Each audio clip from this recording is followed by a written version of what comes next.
Assalamualaikum warahmatullahi wabarakatuh. Perkenalkan, saya Fitriani, mahasiswa PPG Daljab 2022 Petri, LPTK Universitas Negeri Makassar. Video ini diambil sebagai prasyarat uji kinerja. Ini sekolahan saya, MA Unggulan Mambuul Huda, yang letaknya di Kabupaten Banyuwangi.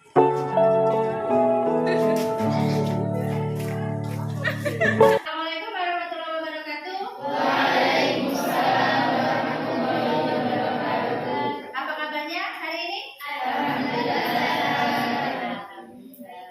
Baik, masih semangat ya? Oke, sebelum kita mulai pembelajaran pada siang hari ini, marilah kita berdoa terlebih dahulu. Silakan ketua kelas Said dipimpin doanya. Berdoa mulai. Bismillahirrahmanirrahim. Rabbi shrah li sadri wa yassir li amri wahlul 'uqdatam min lisani yafqahu qawli.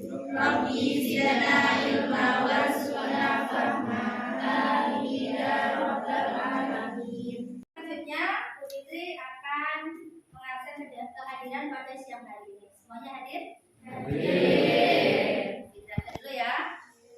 Abdul Ghaffar, Said Ali, Afani, Amir Mahmud, Arif, Faisal, Amir Mukminin, Nasrin Ilham, Yusuf Maulana, Bahadur, Anissa, Aulia, Catur, Chelsea, Cici, Dia Riadotul, Dia Nanita Sari, Erni, Neha, Sofi Datul, Yusa, Yesa. Ingatkah kalian tentang pelajaran kita minggu kemarin? Masih. Apa pelajaran kita minggu kemarin? Masih ada yang ingat apa itu puja moneter? Masih. Apa? Ya, bunga lalu? Iya, pengantar beredar beredar lalu? Baik, maka selanjutnya pada pertemuan kali ini kita akan bahas tentang kebijakan fiskal. Ya, sedikit Ibu jelaskan kebijakan fiskal ada kebijakan berkaitan dengan pajak. Nah, pajak itu apa? Erat sekali hubungannya dengan kehidupan kita sehari-hari. Kita kan selalu membayar pajak, penerimaan dan pengeluaran APBN. Nah, dan itu nanti kaitannya dengan kehidupan kita yang sehari-hari. Teman pada kali ini adalah KI dan KAD yang akan kita capai. KI-nya itu menghayati dan mengamalkan ajaran agama yang baru. Nah, habis itu menghayati dan mengamalkan perilaku jujur. Kita harus jujur ya, dan memahami, menerapkan, menganalisis, belajar menganalisis. Lalu KI yang kita ini adalah yang keempat, mengelola, menalar. Lalu KD yang ada pada pertemuan kali ini yaitu nanti menganalisis kebijakan moneter dan kebijakan fiskal. Nanti kalian menjelaskan kebijakan moneter fiskal, menjelaskan tujuan kebijakan fiskal dan dapat menganalisis instrumen kebijakan fiskal. Terakhir, sampai nanti menyajikan analisis tentang instrumen kebijakan fiskal. Kita memahami KI dan KD yang akan kita capai pada pertemuan kali ini selanjutnya adalah tujuan. Apa tujuan pembelajaran kita pada siang hari ini? Tujuan pembelajaran kita pada siang hari ini adalah setelah mengikuti proses pembelajaran menggunakan pendekatan saintifik dan model pembelajaran problem based learning dengan diskusi kelompok, presentasi tanya jawab, sampean peserta didik yang berkolaborasi dengan guru dapat menganalisis instrumen kebijakan fiskal serta menyajikan hasil analisis kebijakan fiskal dari berbagai sumber belajar yang relevan dengan penuh tanggung jawab, religius, bekerja keras dan bekerja sama. Sebelum kita lanjut pada pelajaran kita pada siang hari ini, marilah kita bersama-sama kita saksikan dulu video terkait dengan kebijakan fiskal. ekonomi kreatif, termasuk dalam perluasan cakupan sektor industri yang mendapatkan insentif pajak. Kalangan dunia usaha berharap kebijakan ini dapat segera direalisasikan dan diperluas dengan relaksasi tarif listrik dan gas bagi industri. Pemerintah melalui Kementerian Keuangan telah menerbitkan Peraturan Menteri Keuangan Nomor 44 Tahun 2020 sebagai perluasan dari PMK Nomor 23. Peraturan ini memuat perluasan cakupan sektor usaha yang dapat memperoleh insentif fiskal, salah satunya bagi industri pariwisata dan ekonomi kreatif. Ketua Perhimpunan Hotel dan Restoran Indonesia Haryadi Sukamdhani berharap pemerintah dapat segera mengimplementasikan kebijakan ini. Selain itu, sektor usaha juga mengharapkan keringanan dalam pembayaran cicilan kredit kepada perbankan, serta mengharapkan adanya bantuan insentif tunai bagi pekerja di sektor ini. Jadi kami sangat berharap juga pemerintah bisa membantu karyawan kita dalam bentuk jaring pengaman sosial ataupun juga insentif tunai, karena itu sangat dibutuhkan sekali. Dan apalagi juga ini sekarang mau mendekati hari raya, THR kita banyak dari perusahaan yang juga tidak sanggup membayar secara penuh maupun juga sama sekali tidak bisa membayar. Nah ini juga kita harapkan ada insentif. Tapi lepas dari itu semua, memang jaring pengaman sosial atau insentif tunai ini sangat diperlukan karena pekerja sektor formal ini memang selama ini kan dia sebagai motornya pertumbuhan ekonomi kita. Sekarang tiba-tiba mereka rentan menjadi miskin gitu ya, atau mereka tiba-tiba pendapatannya hilang. Lebih lanjut, Haryadi juga berharap adanya penurunan tarif listrik dan gas bagi sektor pariwisata dan industri kreatif. Apalagi harga komoditas dunia seperti minyak dan gas saat ini mengalami penurunan. Badan Pusat Statistik atau BPS mencatat jumlah kunjungan wisatawan bulan Maret 2020 hanya mencapai 470.000 kunjungan atau merosot hingga 64% dibanding kunjungan Wisman bulan Maret tahun lalu yang mencapai 1,31 juta kunjungan. Sementara tingkat hunian hotel klasifikasi bintang bulan Maret 2020 turun 16% dibanding Februari dan turun 20% dibanding periode yang sama tahun 2019. Relaksasi di sektor ini diharapkan mampu menopang industri pariwisata dan ekonomi kreatif, terutama dalam menghadapi pelemahan ekonomi akibat pandemi virus corona. Dari Jakarta, Tim Liputan Metro TV. Yang kita lihat tadi, yang Bu Fitri tampilkan, ada pertanyaan? Kalau tidak ada pertanyaan, Bu Fitri yang ada. Apa yang sama dapat dari video tadi? Apa itu kebijakan fiskal? Kenaikan? Oke, ada yang tanyakan? Oke, kalau nggak ada, kita masuk materi pada siang hari ini. Oke. Nah, ini adalah kita buat kebijakan fiskal. Apa itu kebijakan fiskal?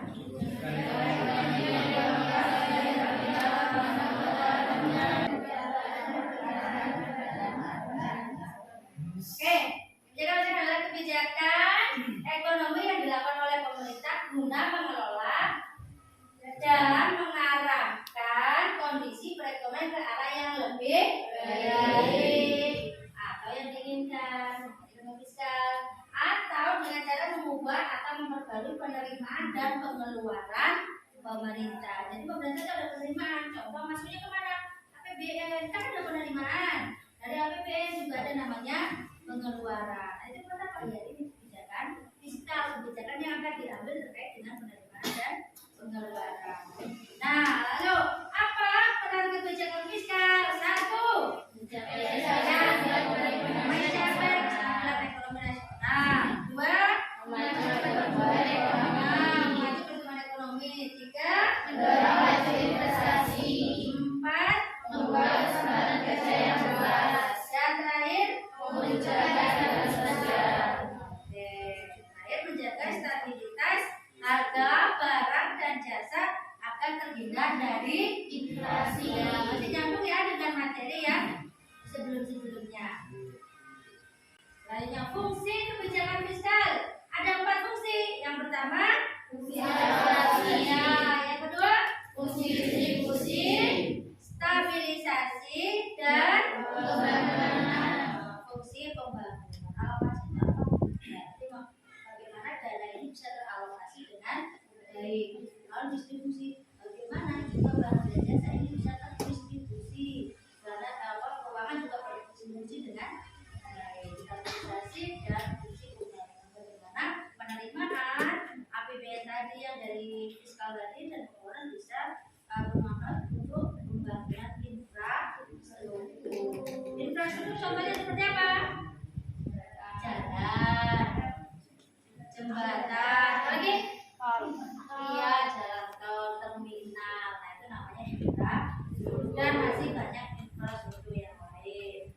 Berikutnya, dampak kebijakan fiskal terhadap perekonomian. Apa dampaknya? Kebijakan fiskal akan mempengaruhi perekonomian melalui penerimaan dan pengeluaran negara. Dilihat dari apa?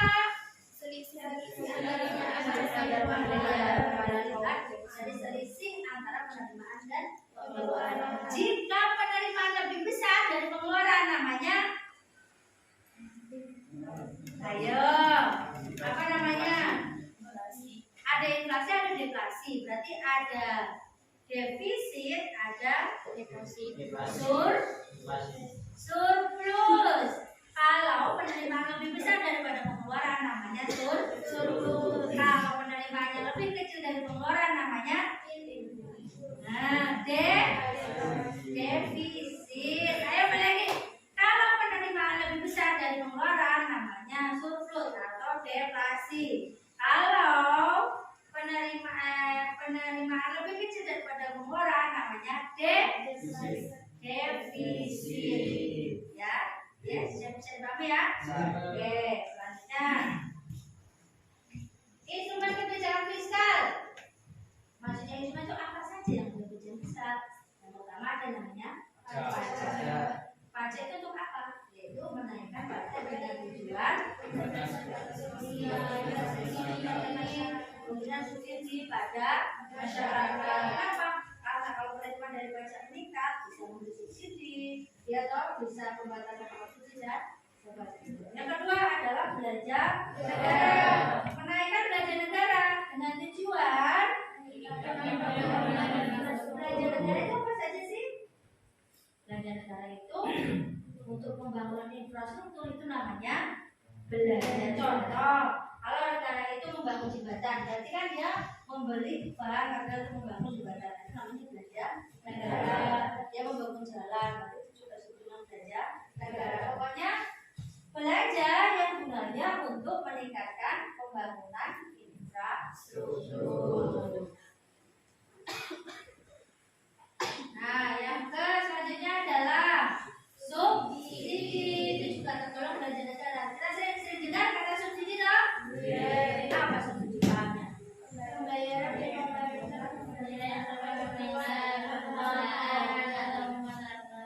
Nah, kita tahu sekarang. Selama ini yang kita tahu subsidi itu adalah dibantu. Subsidi bahannya selalu bantuan. Nah, di sini kita pahami subsidi adalah pembayaran yang dilakukan pemerintah kepada perusahaan, karena memang pemerintah membayar kepada perusahaan ya, untuk atau rumah tangga untuk mencapai tujuan tertentu sehingga dapat diproduksi atau memproduksi suatu produk dengan harga terjangkau. Ini masyarakatnya. Nah, jadi pemerintah membayar kepada produsen, membayar kepada yang memproduksi, yaitu tujuannya apa? Supaya ya suatu produk dengan dapat dikonsumsi dengan harga terjangkau. Jadi masyarakat diuntungkan karena harganya terjangkau. Pemerintah juga produsen juga diuntungkan karena harganya dia juga menjual sesuai dengan yang diproduksi. Yang selanjutnya adalah pinjaman publik. Pinjaman publik ya publik, yaitu pemerintah membutuhkan dana untuk meningkatkan kualitas perekonomian melalui pembangunan infrastruktur atau pengadaan barang. Nah, ini kenapa pinjaman publik? Biasanya untuk membangun infrastruktur ini, atau untuk membangun infrastruktur yang seperti tadi, atau untuk pengadaan barang, nah, pemerintah membutuhkan dana, uang, betul. Nah, selain dari pajak tadi penerimaannya, ya toh, maka ada namanya pinjaman publik. Seperti apa? Berarti pemerintah meminjam kepada pabrik atau kepada Dengan cara apa pemerintah itu meminjam? Dengan cara menerbitkan surat berharga. Menerbitkan surat berharga atau disebut dengan obligasi. Jadi pemerintah itu mengeluarkan surat-surat berharga, diberikan kepada masyarakat mau pinjam, gitu kan? Nah, masyarakat dapat apa? Dapat yang namanya surat berharga, 1 lembar, 2 lembar. Nah, itu surat berharga. Sedangkan pemerintah dapat apa? Iya, dapat uang. Jadi masyarakat meminjam kepada pemerintah dana atau uang, dan pemerintah memberikan surat berharga. Nah, bagaimana suatu saat atau nanti seketika jatuh tempo surat berharga itu bisa dicairkan lagi kepada pemerintah? Ada kan masyarakat tadi butuh dana, bisa dicairkan kepada pemerintah ketika sudah jatuh tempo, dikembalikan lagi uangnya kepada yang dipinjam lagi. Oke, sampai sini Pak. Oke, ada pertanyaan? Oke, kalau tidak ada lanjut kita. Nah, jenis kebijakan fiskal. Jenis kebijakan fiskal ada 4. Yang pertama adalah kebijakan anggaran surplus. Tadi kenapa anggaran surplus? Yaitu diharapkan ada pemasukan lebih besar daripada pengeluaran. Yang kedua adalah kebijakan anggaran berimbang. Kenapa? Berimbang itu masih berimbang antara pemasukan dan pengeluaran. Yang ketiga, nah, kebijakan anggaran defisit. Bagaimana kalau defisit? Defisit tadi seperti yang kita lihat, berarti pemasukan lebih kecil daripada pengeluaran. Yang terakhir anggaran dinamis. Ada tanyakan Kak? Terima kasih. Itu tadi pertanyaan dari tadi penjelasannya tadi. Oke, kalau tidak ada pertanyaan, mari ayo sekarang kita membagi kelompok. Ayo Bu Fitri bagi atau kalian membagi kelompok sendiri? Bagi sendiri. Oke, silakan. Ayo membagi kelompok menjadi 5 kelompok, satu kelompok jumlah 5 orang. Ayo silakan. Sudah 5, 1, 2, 3, 4, 5 satu kelompok. Oke, silakan dikerjakan. Ini LKPD-nya 5 ya, 1, 2, 3, 4. Berarti 5. Silakan. Ini juga 5 ya. Silakan dikerjakan LKPD-nya. Ya, ini nanti diisi, silakan diisi. Lalu nanti ini ya. Oke. Sudah ya? Oke. Silakan dikerjakan LKPD-nya. Ayo Masnya sudah dibagi 5 ya. Oke, silakan dikerjakan ini LKPD-nya. Nah, ini adalah artikel yang dikerjakan.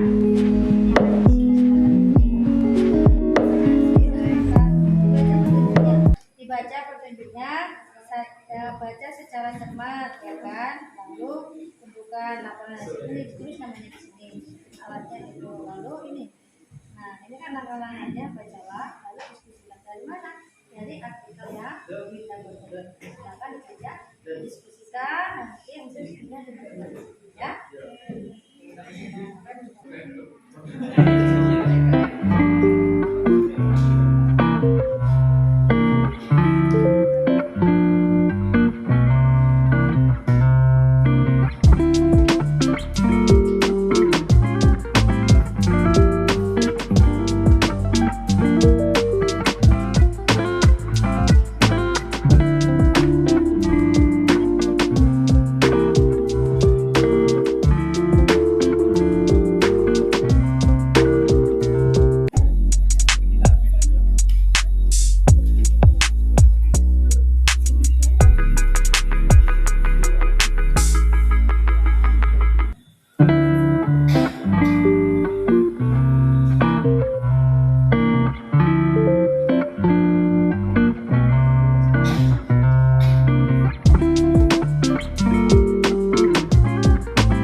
Nanti setiap kelompok silakan perwakilan 2 setiap kelompok untuk presentasi. Oke, dari kelompok mana dulu yang mau presentasi?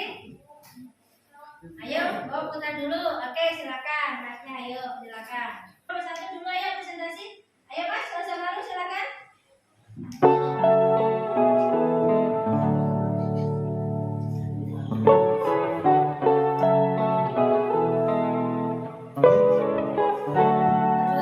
Boleh.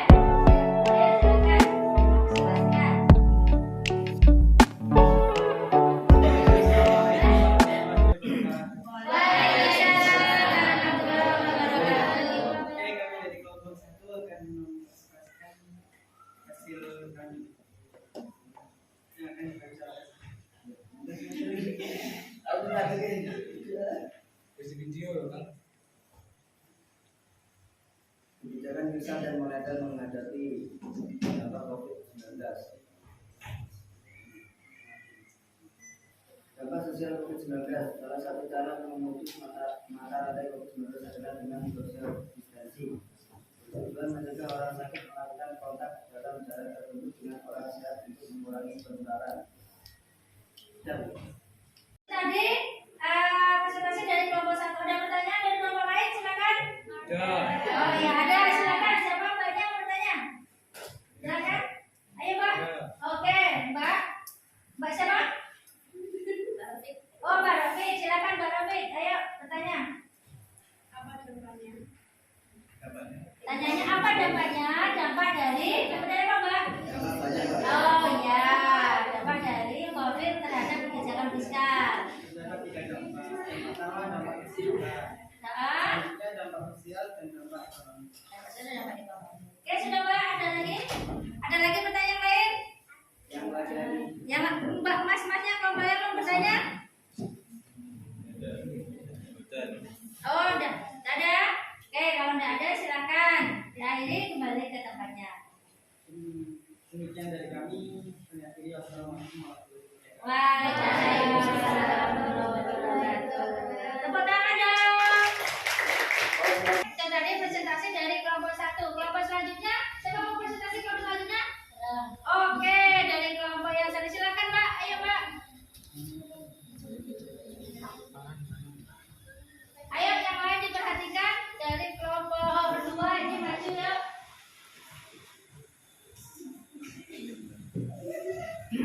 Ayo, bersama lu. Waalaikumsalam warahmatullahi wabarakatuh. Kami dari kelompok 2 ini mempresentasikan tentang kebijakan fiskal menghadapi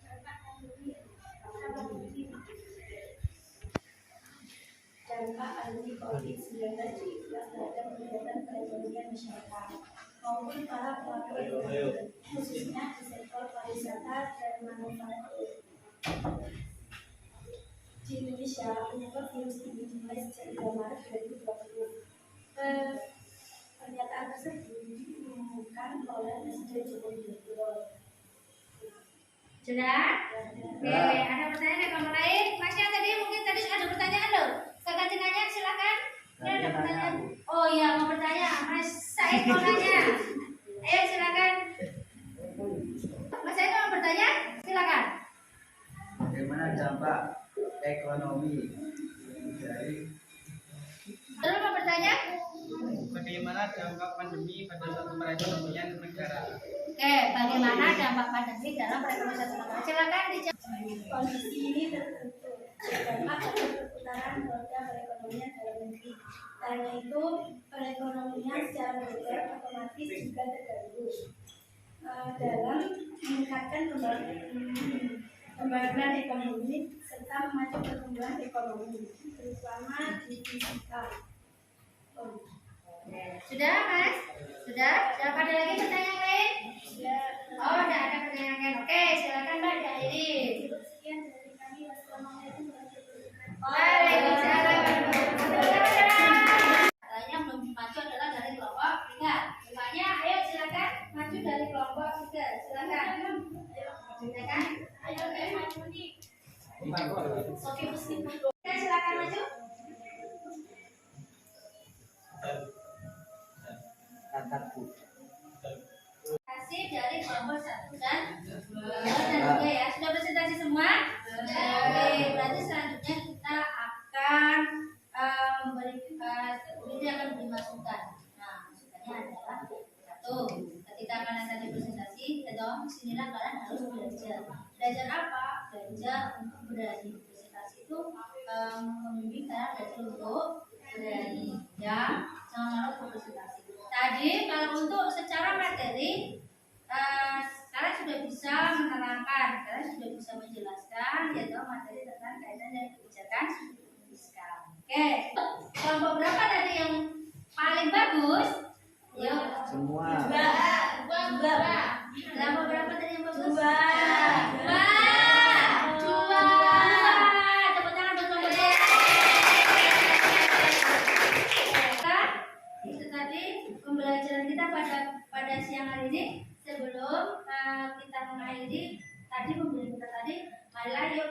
dapat membuat kesimpulan. Apa kesimpulannya dari kebijakan fiskal yang sama pelajari tadi? Apa kesimpulannya? Dalam fiskal, kebijakan terkait dengan pajak, kebijakan berkaitan dengan penerimaan dan pengeluaran.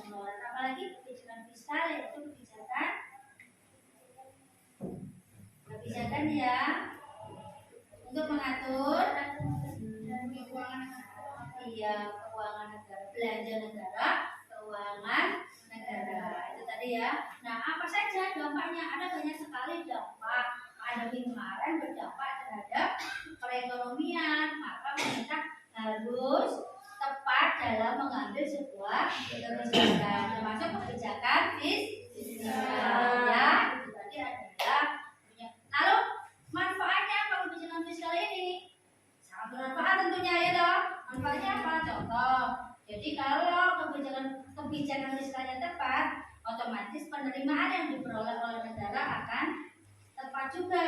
Ketika penerimaan tepat, diharapkan juga pengeluarannya tepat sehingga terjadilah surplus atau berimbang ya. Itu tadi yang diharapkan oleh kita semua.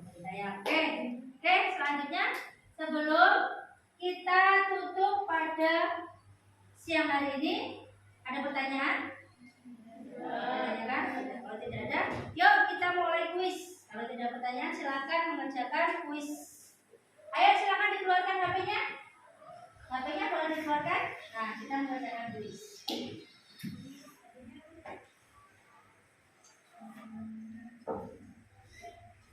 Dicatat, ini link kuisnya. Ayo dicatat dulu link kuisnya. HP-nya silakan dikeluarkan. Dicatat link kuisnya ya. Silakan catat.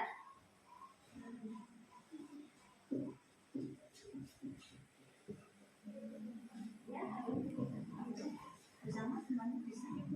Yuk bersama bisa. Ayo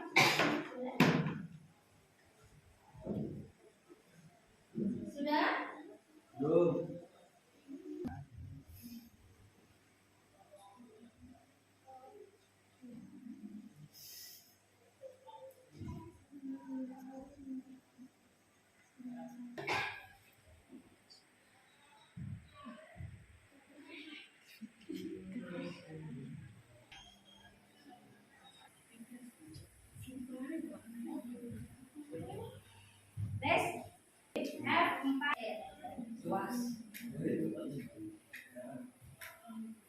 Tadi adalah linknya, sudah di copy ya? Oke, sudah saya kirim juga via grup WA ya. Silakan dibuat grupnya. Oke, mari kita mulai kuisnya. Silakan.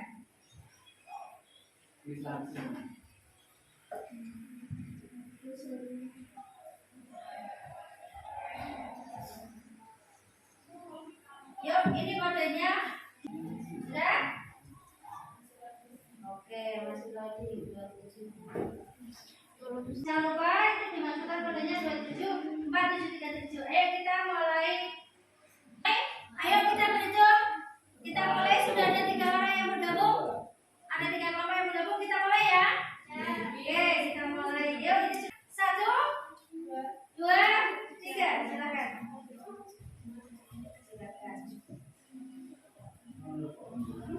Ayo mulai. IPS 2, ada Ngipa, ada Nuraini, ada Ali. Ayo dijawab, silakan dikerjakan. Ya ini Bu mau.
Ya,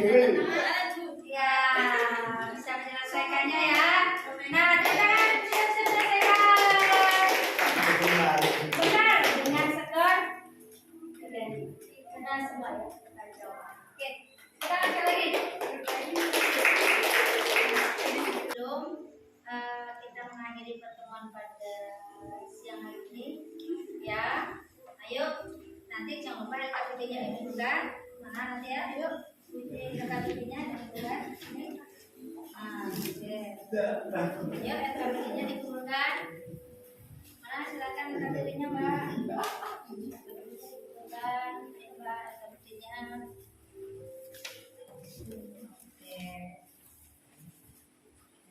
Oke, terima kasih. Oke, selanjutnya marilah